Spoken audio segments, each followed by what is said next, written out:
So this is going to be my most politically incorrect video, so I hope I don't get canceled. But I never liked mac and cheese. Stay with me.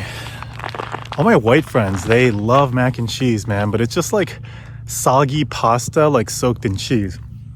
And I learned later that there's like a reason why I don't like mac and cheese. It's because like the vast majority of Asians are lactose intolerant. I'm actually not really lactose intolerant, but I still don't like it. And it makes sense that I wouldn't like it because culturally my ancestors, they never introduced milk or dairy into their food because they didn't like it. And so it's in my DNA to not like mac and cheese. And so some people will say like, oh dude, that's just because, you know, you're raised in a traditionally Japanese household. No, that's not true. My mom wanted her kids to be well acclimated to like Western society. So she would rotate through different international dishes. Like we would eat spaghetti and like mac and cheese. We would eat that. But then I always liked the Asian cuisines the most.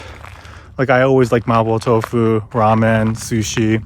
I never really gave that too much thought, but other things would come up and make me think, yeah, there's something else going on here. Like I hate Western candies, like Jolly Ranchers, like jelly beans, like candy corns are disgusting. Like when I would go trick-or-treating with my friends, my white friends or like my black Hispanic friends, I would just throw those out when I got them.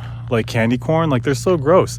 And I went to like a Japanese grocery store once and I had some Japanese candies and they're like way milder. They're not as sweet. And the taste is like perfect for my personal like palate. And so there's like a genetic component here that is very politically incorrect to talk about.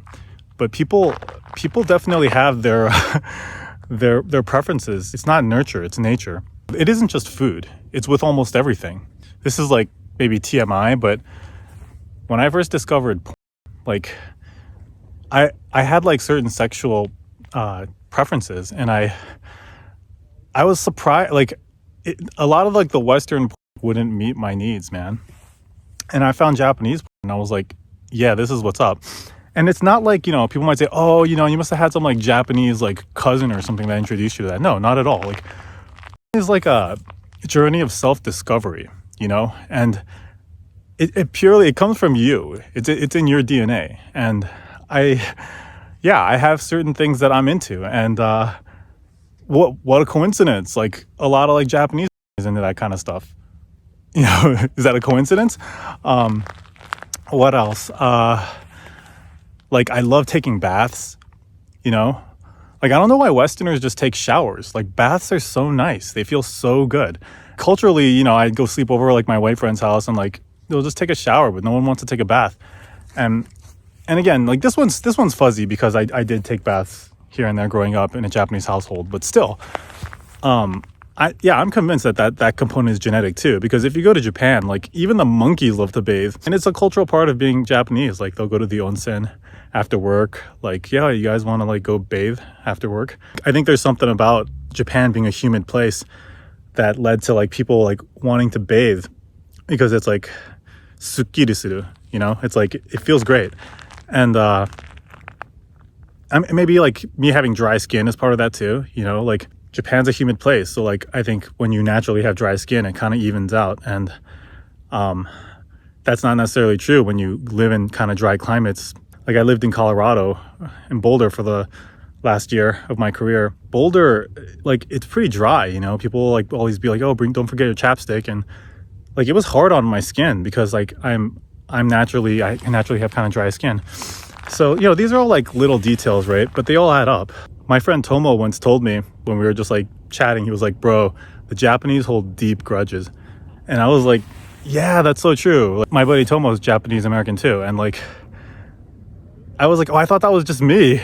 Like I hold grudges from like 5th grade, bro. Like I hold deep grudges. And it's not like, you know, like my dad was like, you know, you must hold grudges, never forgive your enemies or something like that. Like, no, it's just like my dad never had an opinion on any of that. It's just part of my biology. Like I just, I don't let shit go, man. Like I'm really big on balance in the universe.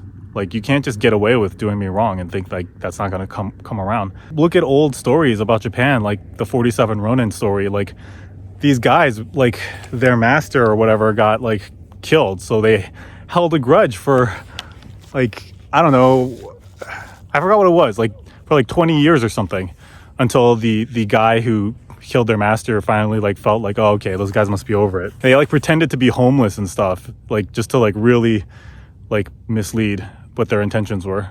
And then they finally assassinated him like 20 years later. Like, that's insane, bro. And it's part of like the DNA of being Japanese. If you dig down that rabbit hole, it gets very politically incorrect. It's like, how much do you want to dig down that rabbit hole?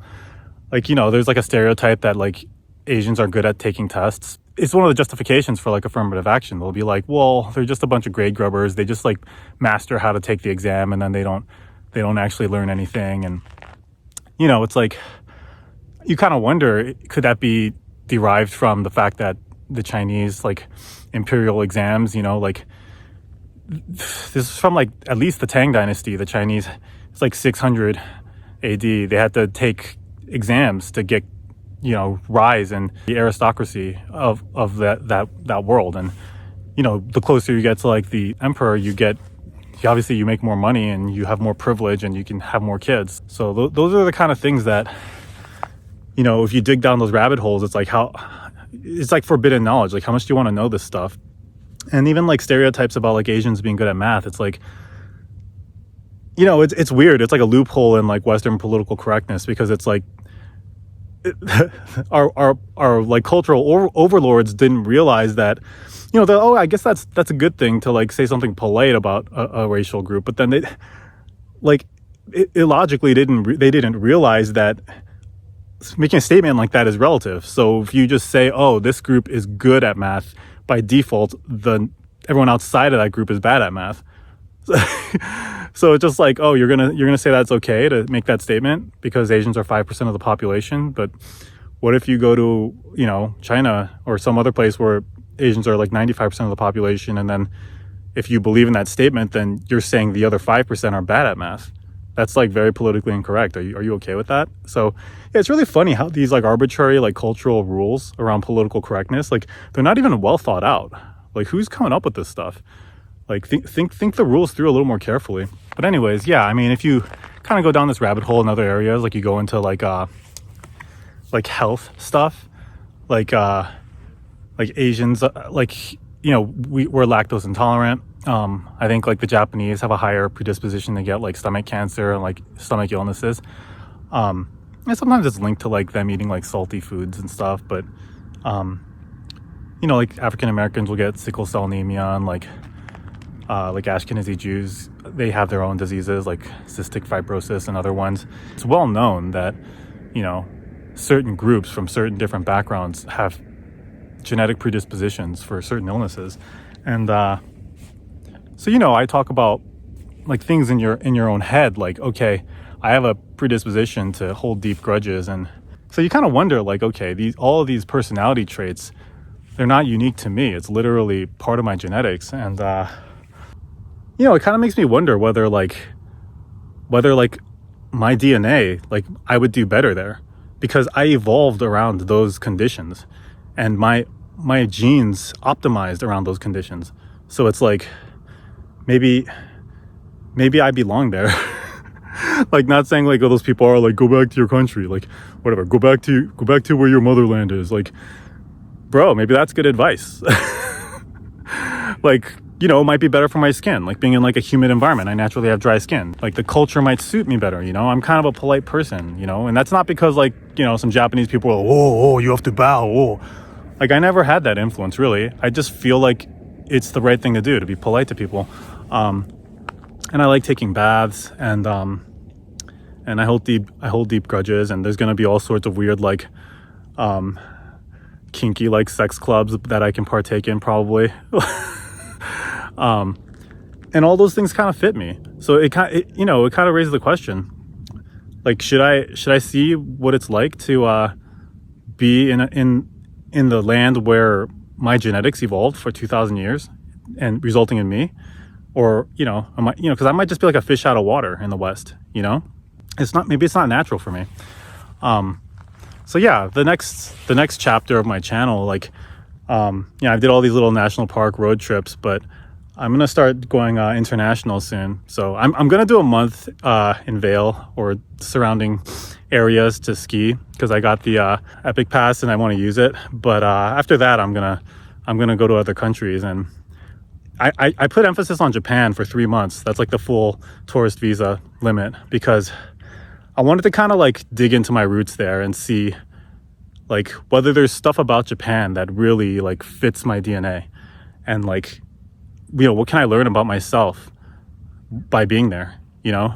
I guess it's kind of cheesy, but you know, yeah, like one of those like self-exploration type journeys, you know, like this is where my ancestors are from, you know.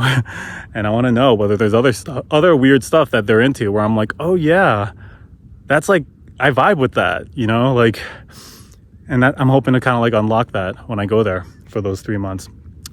So yeah, I'm gonna ski in Hokkaido, and then I'm gonna kind of make my way down. My buddy Tomo might stay in like a suite with me in like Tokyo for a month or something. I'll probably make my way down further down and check out some cherry blossoms and all that. So yeah, that's the kind of the direction of the channel, and hope you guys come along for the journey. Thanks.